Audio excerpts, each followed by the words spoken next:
నేను ముఖ్యమంత్రిని అడుగుతున్నా, మీరు ఇచ్చినట్టుగా హామీ ఎవరెవరైతే ఈ రాష్ట్రంలో గత 5 సంవత్సరాల్లో ఎస్సీ ఎస్టీలని కొట్టారో చంపారో దళిత బిడ్డల మీద ఎవరైతే చేశారో ఒక స్పెషల్ ట్రిబ్యునల్ వేసి వాళ్ళకి శిక్ష పడేటట్టు చేస్తానన్నావు.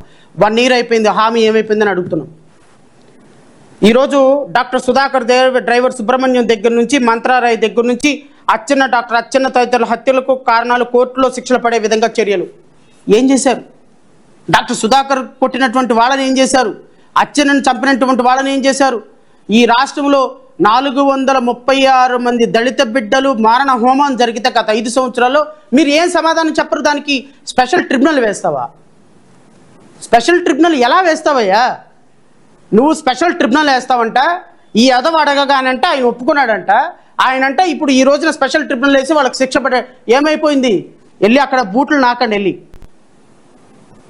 సంవత్సర కాలం పరిపాలన ఏం చేయాలి పవన్ కళ్యాణ్? ఉప ముఖ్యమంత్రి ఏం చేయాలి?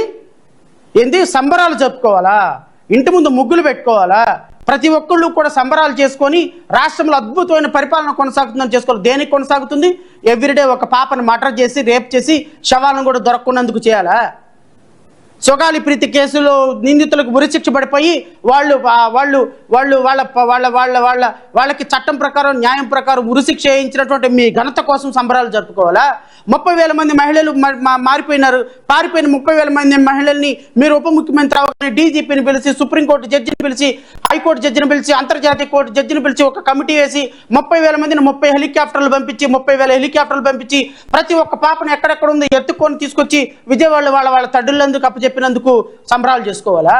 లేకపోతే ఎవరికి కొత్త చట్టాలు తయారు చేసి ఆ కొత్త చట్టాల్లో ఒక ఆడపిల్లలా పట్టుకోవడానికి భయపడిపోయేటువంటి ఒక సిస్టమ్ ఏర్పాటు చేసినందుకు సంబరాలు జరుపుకోవాలా? పంచాయతీరాజ్ డిపార్ట్మెంట్ని, ఫారెస్ట్ డిపార్ట్మెంట్ని అద్భుతంగా పరిపాలన చేసి ఈ డిపార్ట్మెంట్ల మొత్తాన్ని కోట్ల రూపాయల నిధులకి సంబరాలు చేసుకోవడానికి కేంద్ర ప్రభుత్వం నుంచి 100 కోట్ల రూపాయలు తీసుకొచ్చి మొత్తం రాష్ట్రంలో నీ డిపార్ట్మెంట్ని, ఫారెస్ట్ డిపార్ట్మెంట్ని కోట్ల రూపాయలు తీసుకొచ్చి నిధులతోటి అద్భుతంగా వాటిని అభివృద్ధి చేస్తున్నందుకు సంబరాలు చేసుకోవాలా? మీరు చాక్లెట్ బిస్కెట్లు తిని మోడీ దగ్గర ఆ ప్రభుత్వం నుంచి డబ్బులు తీసుకొచ్చి అమరావతికి 45,000 కోట్ల రూపాయలు గ్రాంట్ ఇప్పించినందుకు మీరు సంబరాలు చేసుకోవాలా? దేనికి చేసుకోవాలా సంబరాలు? మీ పిఠాపురంలో అద్భుతమైనటువంటి ప్రగతి, అద్భుతమైనటువంటి డెవలప్మెంట్ జరిగి పిఠాపురం ప్రపంచంలోనే, భారతదేశంలోనే ప్రపంచ దేశాల్లోనే ఒక అద్భుతమైనటువంటి కాన్స్టిట్యున్సీగా తీర్చిదిద్దుతున్నందుకు జబర్దస్త్ రాష్ట్రం తీసుకొచ్చి ప్రచారం చేయించినందుకు సంబరాలు చేసుకోవాలా? దేనికోసం సంబరాలు చేసుకోవాలి? మీ డిపార్ట్మెంట్లో బ్లీచింగ్ పౌడర్కి డబ్బులు లేవు ఇంతవరకు. నీ డిపార్ట్మెంట్లో కనీసం బ్లీచింగ్ పౌడర్ చల్లడానికి డబ్బులు లేవని సిగ్గు లేకుండా మీడియా ముందు నువ్వే ఒప్పుకుంటున్నావు. ఎవరైనా ఆడపిల్ల చనిపోయిన దగ్గరికి వెళ్తే law will take their own course అంటావు. Law will take their own course. దానికి నువ్వెందుకు ఒక ముఖ్యమంత్రిగా రోజుకు ఒక పాప చచ్చిపోతుంది? ఇదిగో మీ మీ మీ మీ మీ మీ హోమ్ మినిస్టర్ ఇచ్చినటువంటి స్టేట్మెంట్ అసెంబ్లీ సాక్షిగా నేను చదువుతున్నా, వినండి. గత ఏడాది జూన్ నుంచి ఈ ఏడాది జనవరి మధ్య 8 నెలల్లో మహిళలపై నేరాలకు సంబంధించి 16,890 కేసులు నమోదైనట్లు సోమవారం శాసనసభలో హోంమంత్రి వంగలపూడి అనిత వెల్లడించారు.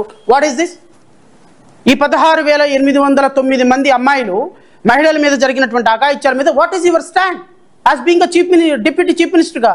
కోసేస్తాను, నరికేస్తాను, పిసికేస్తాను, ఆడపిల్లను చూడాలంటే కొత్త చట్టాలను తయారు చేసేస్తాను, జనసేనకు అధికారం ఇచ్చి చూడండి, ప్రపంచ చరిత్రలో జనసేన అంటే ఎలా పరిపాలిస్తుందో చూస్తానని సొల్లు కబుర్లు, సోది కబుర్లు మొత్తం చెప్పినారు కదా.